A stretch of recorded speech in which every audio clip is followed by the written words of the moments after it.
Oakland. As the Bay Area struggles with an alarming homelessness crisis, voters may soon decide whether to force Oakland's biggest landlords to pay up to help house the city's most vulnerable residents.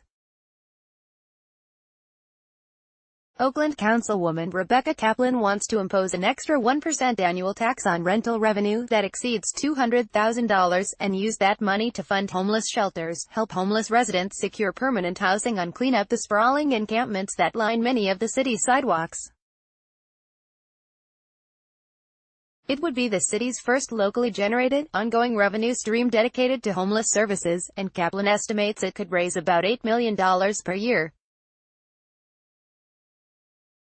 The homelessness has been getting worse, and worse, and worse, Kaplan said. The number of people out on the streets in Oakland has risen dramatically in the last few years, and the services to deal with it have not anywhere near kept up.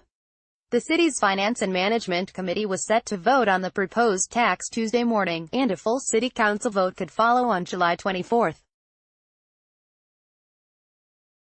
If the council approves the tax, it will appear on Oakland's ballot in November.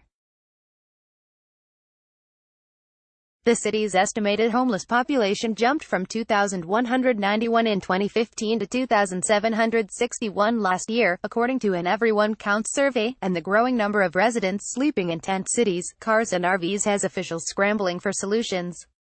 The city needs more money to tackle the problem, and collecting it from Oakland's biggest earning landlords makes sense, Kaplan said. Rising rents are pushing people out of their homes, but at the same time, landlords are raking in cash, she said. We are capturing revenue where it is, Kaplan said, and we are capturing the revenue that has a relationship to the problem of homelessness. The California Apartment Association, which represents landlords, could not make a member immediately available for an interview. A spokeswoman from the East Bay Rental Housing Association, which represents local landlords, did not respond to calls or emails requesting comment. Kaplan emphasized that the tax would not target Oakland's mom-and-pop landlords. Just 5% of the city's landlords make more than $200,000 a year.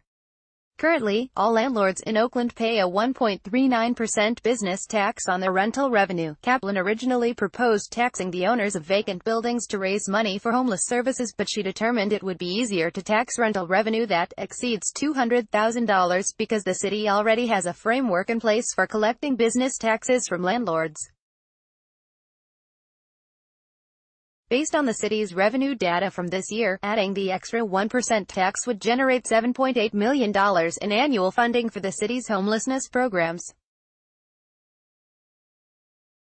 That money would go toward homeless shelters, sanitation and cleanup services for those living on the street, counseling and assistance, and rapid rehousing, helping homeless residents pay a deposit on a new apartment, and the first and last month's rent. The money also could help create new temporary housing.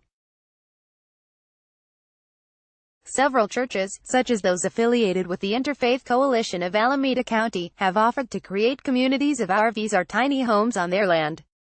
But each project would cost several $1,000s in insurance and administrative costs, money the city doesn't have.